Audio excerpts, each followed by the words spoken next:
주에 우리가 안식일에 관한 말씀을 보았고요. 오늘 두 번째로 유월절과 무교절에 관한 말씀을 봅니다. 유대인의 절기에 대해서 25장까지 쭉 전체가 연결되어지고 있는데요. 이 레위기에서는 유대인의 절기 10가지를 우리에게 소개를 하고 있습니다. 한 번에 다 모아서 절기들만 이렇게 정리해서 말씀을 해주시는데, 이런 유대인들의 절기는 크게 두 가지로 나눠볼 수 있는데요. 달력이 하루 이틀 사흘 이렇게 진행되는 가운데 지켜야 될 절기들입니다. 이런 것은 안식일이나 월삭 이런 절기들이 가장 대표적인 절기라고 볼 수 있고요. 두 번째는 어떤 특별한 사건을 기념하는 절기입니다.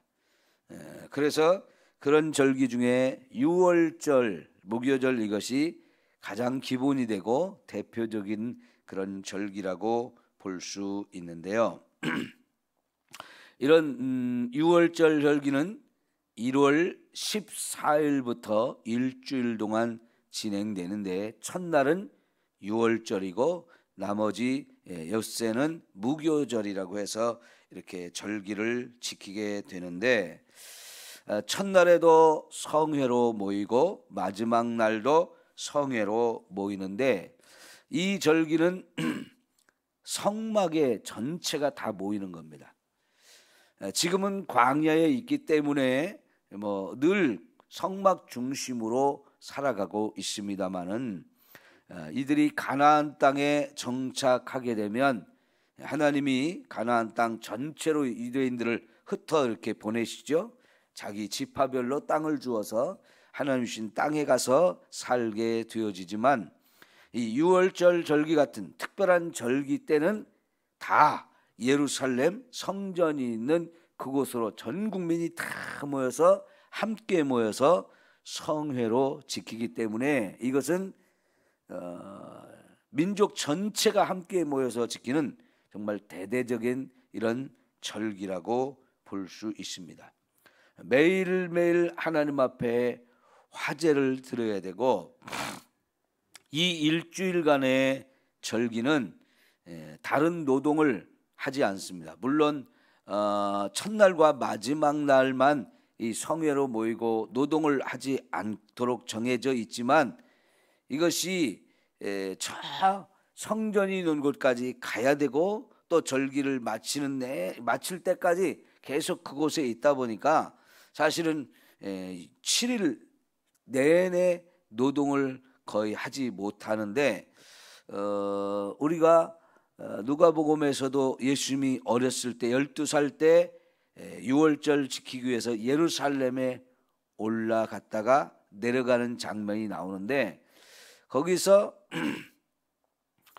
예수님의 어머니와 아버지가 예수님이 유월절을 지키면서 예루살렘에 있다가 집으로 돌아갈 때 집으로 돌아가는 부모님을 따라가지 않고 거기에 있는 랍비들과 계속해서 성경을 토론하느라고 부모가 자식을 챙기지 못하고 내려간 사건이 있었죠. 그런데 여러분, 그때 부모가 사흘길을 걸어간 후에야 예수님이 없다는 걸 알았다고 그랬죠. 그런데 예수님은 그동안 계속해서 랍비들과 함께 성전에서 성경을 가지고 토론을 했어요. 여러분, 부모도 좀 무심했던 것을 우리가 확인해 볼 수 있고요. 사흘 후에나 이렇게 그걸 알고 되돌아오면서 이걸 찾는 것을 보면, 유대인들이 명절을 지키기 위해서 가는 기간 또 돌아가는 기간 이렇게 합하면 이 유월절을 지키기 위해서 보통 열흘 이상을 시간을 여기다 다 허비해야 되는 그런 상황이에요. 그러면 여러분, 열흘 동안 일을 안 하고 이렇게 산다. 놀고 먹으니까 좋은 것 같지만 경제적으로는 많이 어려울 거 아니겠습니까? 그러나 여러분, 하나님께서는 이스라엘 백성들이 이 절기를 지키기 위해서 집을 떠나서 일도 하지 못하고 이렇게 예루살렘 성전에 가서 이렇게 절기를 지키고 돌아오는 동안에 이 모든 삶을 하나님은 축복하십니다. 일을 하지 않아도 그런 절기를 지킬 수 있는 충분한 은혜와 축복을 하나님은 부어주셔서 이들이 이 절기 때문에 생활에 어려움을 당하거나 그런 어려움을 당하지 않도록 다 지키시고 보호하시는 은혜를 주시죠. 예를 들면 나중에 사무엘상 이런 데 보게 되면 유대인들이 절기를 지키기 위해서 한 곳에, 성전이 있는 곳에 다 모이니까 블레셋 사람들이 유대인의 이런 풍습을 보고는 야, 지금이야말로 유대인들을 치러 갈 수 있는 절호의 찬스다, 그러면서 쳐들어옵니다. 그러니까 그 얘기는 뭐냐면 군인들조차도 나라를 지키는 그 자리를 떠나서 성전에 가서 절기를 지켰다는 얘기예요. 이건 국가가 위기에 빠질 수 있는 상황인데요, 하나님이 그렇게 쳐들어온 적을 그냥 두지 않고 하나님이 직접 싸워서 물리치셨어요. 그러니까 하나님 앞에 우리가 믿음으로 사는 것, 정해진 절기를 지키는 게 얼마나 중요한지 하나님이 가르쳐 주시는 거고요. 이스라엘 백성들은 이런 사건을 통해서 하나님 절기가 이렇게 우리가 목숨을 걸고 지켜야 되는 것이구나 라고 생각하면서 그들은 절기를 정말로 소중하게 지키는 것을 우리가 볼 수 있습니다. 네, 이런 이스라엘의 절기는 하나님이 정해주신 거예요. 그래서 여러분 2절 볼까요? 2절, 이스라엘 자손에게 말하여 이르라, 이것이 나의 절기들이니 너희가 성회로 공포할 여호와의 절기들이니라. 이러한 절기는 하나님의 절기다. 우리가 정한 것이 아니고 하나님이 정해주신, 하나님이 만들어주신 절기라고 말씀을 해요. 특별히 여러분, 이 6월절 절기는 그럼 무엇을 기념하면서 지키는 절기입니까? 430년 동안의 애굽의 종살이를 끝내고 하나님이 그들을 거기서 구원해 주신 이 사건, 구원의 사건을 기념하는 그런 절기이죠. 그러니 여러분, 이스라엘 백성들 입장에 생각할 때는 이 얼마나 감격스럽고 또 얼마나 놀라운 시간이겠습니까? 그러니까 이것은 절대로 잊어버리면 안 된다 해서 하나님이 절기로 만들어 주시고, 그래서 반복적으로 정해진 때가 되면 이 절기를 지키게 하시는 겁니다. 그러면 여러분, 이런 절기를 지킬 때 그 의도가 뭐겠습니까? 저와 여러분의 일상생활이 진행되다 보면 의미를 잊어버리기가 쉬워요. 우리가 그냥 매너리즘에 빠진다고 그러죠. 똑같은 일상이 반복되다 보면 중요성을 잃어버린단 말이죠. 이 신앙생활도 이런 절기들이 없으면 매번 똑같은 그런 예배만 진행이 되면서 우리가 하나님과 우리의 관계가 자꾸만 멀어지게 되고 우리의 신앙의 열정이 식어지게 되거든요. 근데 이런 절기를 통해서 하나님께서 다시 한번 우리의 믿음을 새롭게 할 수 있는 시간들을 주시는 겁니다. 여러분, 우리도 절기를 이렇게 지키게 되는데, 특히나 이제 구정이나 추석 같은 때는 어때요? 우리 전체가, 전 민족이 지키는데 특별히 가족에 있어서 가족별로 지키는 굉장히 중요한 절기가 되어진단 말이죠. 그러니까 이때는 어떻습니까? 흩어져 있는 가족들이 다 자기 가족들을 찾아서 민족의 대이동을 하죠. 이런 민족의 대이동을 한다는 게 이게 보통 힘든 일이 아닙니다. 오늘 같은 날은 우리가 10월 어제가 9일인데 대체 공휴일로 해서 지키죠. 근데 한글날 이것은 민족적인 굉장히 중요하고 뜻깊은 이런 날이란 말이죠. 그래서 절기로 정하고 우리가 지키게 되는데, 그런 국가적인 절기이고, 그래서 이런 절기를 통해서 우리가 한글의 우수성, 이런 한글을 창제한 세종대왕, 이런 거에 대한 자부심도 갖고 우리 글자에 대한 생각을 다시 하게 되어지는데, 이건 국가적인 절기다 보니까 그냥 모두가 휴일로 지키는 거죠. 그래서 그저께 같은 경우요, 3일 동안 연휴가 계속되니까 제가 인천공항에서 버스를 타고 집에 오는데 시간이 2배 이상 걸리더라고요. 차가 많이 막혀요. 그러나 여러분, 집 떠났다가 집에 돌아오는 거니까 시간이 길고 피곤해도 기분이 좋아요. 근데 이 추석이나 설날 같은 때, 그때는 가족적인 이런 절기다 보니까요, 민족에 진짜 대이동이 있어요. 근데 그 한 번 왔다가 가는 시간이 엄청나게 많은 시간이 투자되고 힘들고 어렵고 피곤하지만, 여러분 그래도 어때요? 해마다 다시 모이거든요. 왜 그럴까요? 그런 시간이 없으면 부모와 자식의 관계도 자꾸 멀어지게 돼 있어요. 부모와 자식도 자꾸 얼굴을 보아야 정이 생기고 소중한 마음이 들고요. 그래서 점점 더 아름다운 관계가 되어지는데, 그 피곤하고 힘들고 어려운데 돈도 많이 드는데 이제 하지 맙시다, 모이지 맙시다, 그래 버리세요. 그러면 어떻게 됩니까? 가족 관계도 진짜 소원해지는 거예요.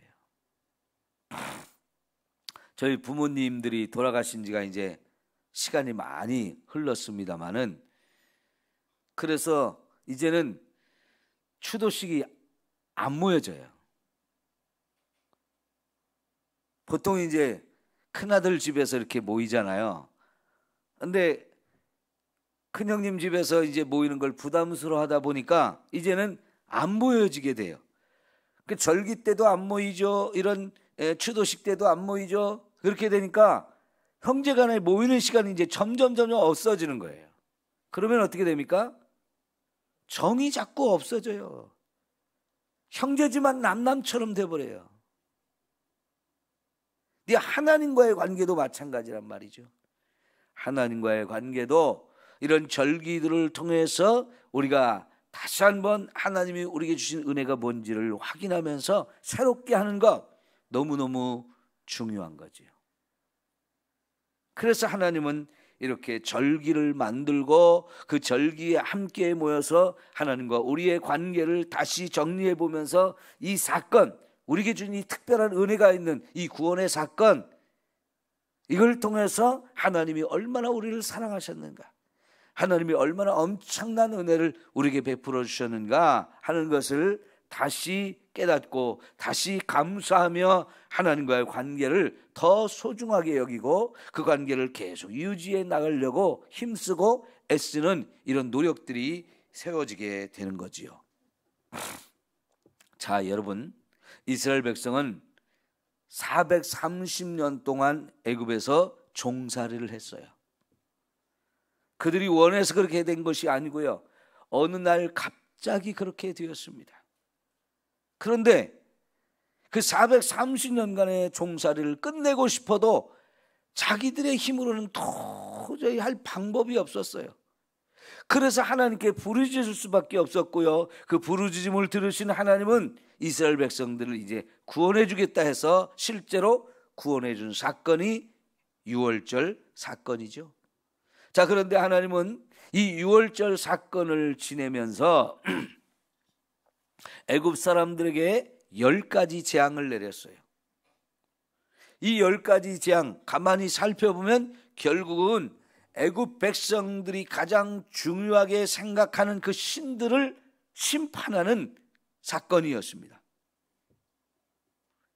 하나님이 참신이고 애굽 사람들이 섬기는 그 신은 거짓 신이라는 걸 확실하게 드러내기 위해서 하나님은 애굽 사람들한테 벌을 내리면서 그들이 가장 중요하게 내리는 신을 10가지를 재앙을 통해서 벌하셨습니다.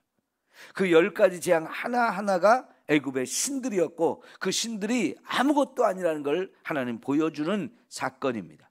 그리고 그에 비해서 하나님은 이렇게 힘이 없고 고통받고 있는 자들 얼마든지 구원할 수 있는 참신이라는 것을 보여주고 확인시켜주는 사건이 이 유월절 사건이었어요. 그래서 특별히 하나님께서는 그 열 번째 재앙을 내리면서 이 유월절이라고 하는 이 절기를 만들게 되어지는데, 10번째 애굽에 내린 재앙은 애굽의 모든 장자를 죽이는 재앙이었어요. 그런데 그 재앙은 이스라엘 백성도 받을 수밖에 없는 재앙이었어요. 그러니까 어느 집이든지 장자가 이제 다 죽어야 할 판인데 하나님께서는 이스라엘 백성들의 장자는 살아날 수 있는 방법을 가르쳐 주었는데, 그 죽어야 할 장자를 대신해서 누구를 죽이라고 했습니까? 어린 양을 죽이라고 했죠. 이 어린 양을 장자를 대신해서 죽였다는 표시를 내기 위해서 그 어린 양의 피를 받아가지고 문설주와 인방에 바르게 했는데요, 죽이기 위한 천사들이 애굽을 돌아다닐 때에 그 피를 보면 하나님이 천사가 들어가지 못하도록 하셨고, 그래서 장자가 살아나는 놀라운 일을 경험하게 된 거예요. 그러니까 여러분, 이스라엘 백성들이 애굽에서 종살이를 끝내고 해방이 되어서 자유를 얻는다 하는 것을 더 구체적으로 체험하기 위해서 장자들이 다 죽을 위기 가운데서 그 장자를 살려주는 이 놀라운 일을 경험하게 하신 거예요. 근데 여러분, 장자는 특별한 의미가 있죠. 나머지 형제들의 대표예요. 장자가 죽는다는 것은 모든 사람이 죽는 것을 의미하는데, 모든 사람이 죽어야 될 위기 속에서 어린 양이 대신 죽어가지고 그 장자를 살리고 모든 생명을 살리게 하셨는데, 이것은 이스라엘 백성들이 단순히 애굽에서 종살이만 하는 게 아니고 하나님의 재앙을 받아서 죽을 수밖에 없는 상황이었다는 거죠. 거기서 그들을 구원해 주신 이 하나님의 특별한 은혜, 이거를 기억하고 이걸 기념하기 위해서 유월절 절기를 만들고 지키라고 한 거예요. 그러면 여러분, 이 유월절 절기를 지킬 수 있는 사람은 누구일까요? 죽은 사람이 지킵니까? 살아있는 사람이 지킵니까? 살아있는 사람만 지킬 수 있는 거죠. 죽은 사람들은요, 통곡하는 날이에요. 모두가 죽은 날이에요. 그 죽음의 자리에는 통곡밖에 없습니다. 절망밖에 없습니다. 그런데 그 죽음의 자리에서 살아난 사람들은 너무나 큰 감격과 기쁨을 가지고 이 절기를, 이런 구원의 은혜를 주신 하나님을 찬양하며 함께 모여 기뻐하고 즐거워할 수 있는 아름다운 축제가 진행되는 거죠. 구원받은 자만이 지킬 수 있는 절기, 이게 유월절이에요. 그래서 이 유월절을 지킨다는 것은 그 사람이 구원을 받아서 하나님의 백성이 되었다는 증거입니다. 그러니까 아무나 지킬 수 있는 게 아니에요. 오로지 구원받은 사람, 오로지 하나님의 백성이 된 사람만 지킬 수 있는 절기가 바로 이 유월절 절기였던 거지요.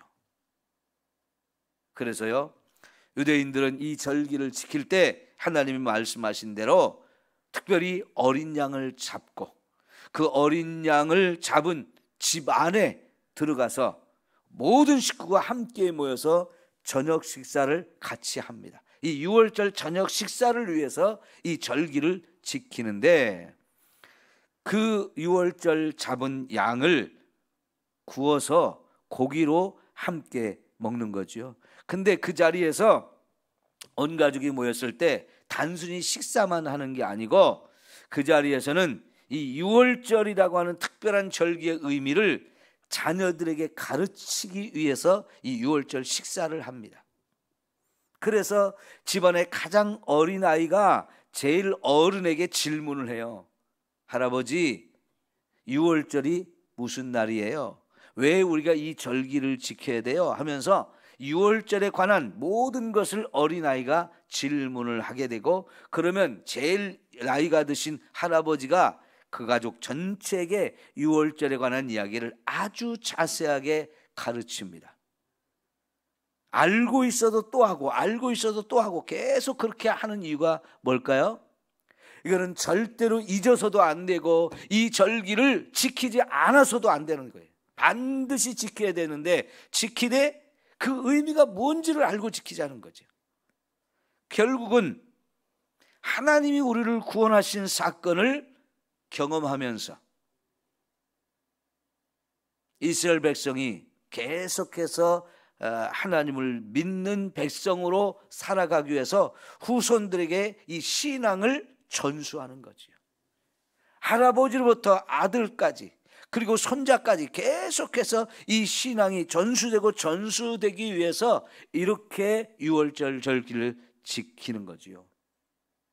그래서 가정 안에서 하나님이 우리를 얼마나 사랑하시고 얼마나 엄청난 은혜를 베풀어서 우리를 구원하셨는지 이것을 계속해서 또 가르쳐주고 또 가르쳐주면서 절대로 우리는 하나님 잊어버려서도 안 되고 하나님 떠나서도 안 되고 하나님 없이 사는 것 우리는 생각해서도 안 된다. 자꾸 절기를 통해서 이거를 가르쳐 주는 거지요. 그래서 신앙이 후손들에게 전수되게 하는 이 절기 너무너무 중요하죠. 이렇게 해서 이들이 절기를 지킴으로 인해서 각자의 신앙도 다시 회복하고 하나님과의 관계를 재정립하는 기회로 삼으면서 동시에 신앙이 자녀들에게 계속 전수될 수 있도록 신앙을 가르치고 하나님에 대해서 하나님의 은혜에 대해서 가르쳐주는 귀하고 아름다운 절기가 되는 거지요. 자, 여러분, 이 6월절 절기 이건 구약시대 유대인들이 지켜온 절기지만 신약시대 이것은 어떻게 됩니까?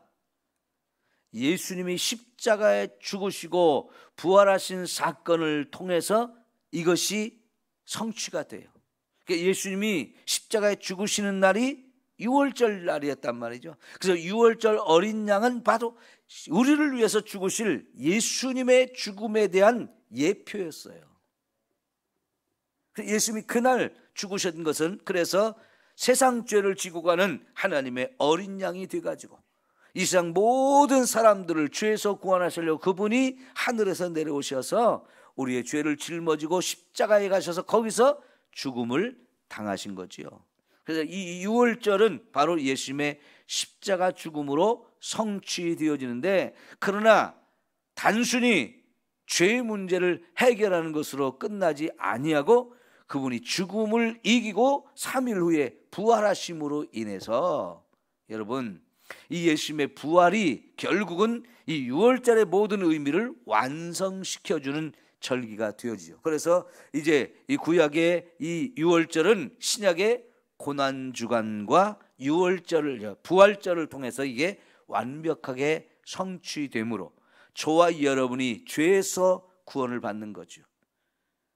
마치 우리가 구원을 받지 못하면 유대인들이 애굽에서 430년 종살이 한 것처럼 저와 여러분도 평생 이 땅에서 죄의 종노릇하고 마귀의 종노릇을 할 수밖에 없어요. 그런 자리에서 저와 여러분을 구원해서 죄에서 해방되게 하시고 죽음에서 해방되게 하시고 하늘의 참 생명을 얻을 수 있는 어마어마한 은혜를 주시는 거지요. 그래서 구약의 6월절이 예수님의 죽음과 부활을 통해서 완성되어지는 거지요. 그런데 여러분, 안식교와 하나님의 교회 이런 데서는 여전히 지금 뭘 지켜요? 6월절을 지키죠. 예수님을 통해서 이것이 완성되어진 것을 인정하지 않기 때문에 그런 거예요. 얼마나 어리석고 미련합니까? 그러면서도 예수님을 메시아라고 또 얘기를 해요. 앞뒤가 안 맞는 성경 해석이 전혀 제대로 되어지지 않는 이런 상황이거든요. 그런데 저와 여러분은 이제 6월절이 아니라 뭘 지켜요? 주일을 지키지요. 그리고 우리가 원래 이 주일을 지킬 때는 성찬식을 매주 해야 되는데 매주 하는 성찬식 이게 좀 번거롭고 여러 가지 어려움이 있어서 결국은 가끔 한 번씩 이렇게 하게 되어지는데요. 우리가 코로나 때문에 지난 3년 동안 성찬식을 진행을 못했는데 이번 추수감사절 그리고 성탄절을 기회로 해서 성찬식을 다시 진행하려고 하는데 여러분, 이 성찬식이 결국은 예수님의 십자가를 우리가 기념하는 절기거든요. 예수님의 십자가의 죽음은 2000년 전 사건이지만 우리가 예배를 드릴 때마다 사실은 이 예수님의 십자가의 은혜가 다시 한번 저와 여러분에게 그대로 임하는 거예요. 그 십자가의 은혜를 예배를 드릴 때마다 다시 경험하고 그 은혜가 내 삶 속에 임해서 나를 구원하신 이 하나님의 은혜와 사랑을 감사하며 또 감격 속에서 그 절기들을 지내는 것이죠. 성찬식을 행할 때 혹은 주일 예배를 드릴 때마다 저와 여러분은 예수님의 십자가의 죽으심과 부활의 은혜를 생각하고 그것을 온전히 새롭게 또 체험하고 경험하는 그런 절기가 되어지기를 축원합니다. 이렇게 하나님은요 절기를 정해주시면서 이 절기를 통해서 하나님과 우리의 관계를 회복시키며 특별히 계속해서 우리 자신이 거룩해지기 위한 가장 좋은 방법이 되어지는 거예요. 레위기를 우리가 보는데 가장 중요한 주제가 뭐였어요? 거룩입니다. 근데 이 절기도 결국은 하나님 앞에서 계속 우리가 거룩하게 우리의 삶을 유지하기 위한 방법으로 이렇게 정해 주신 거지요.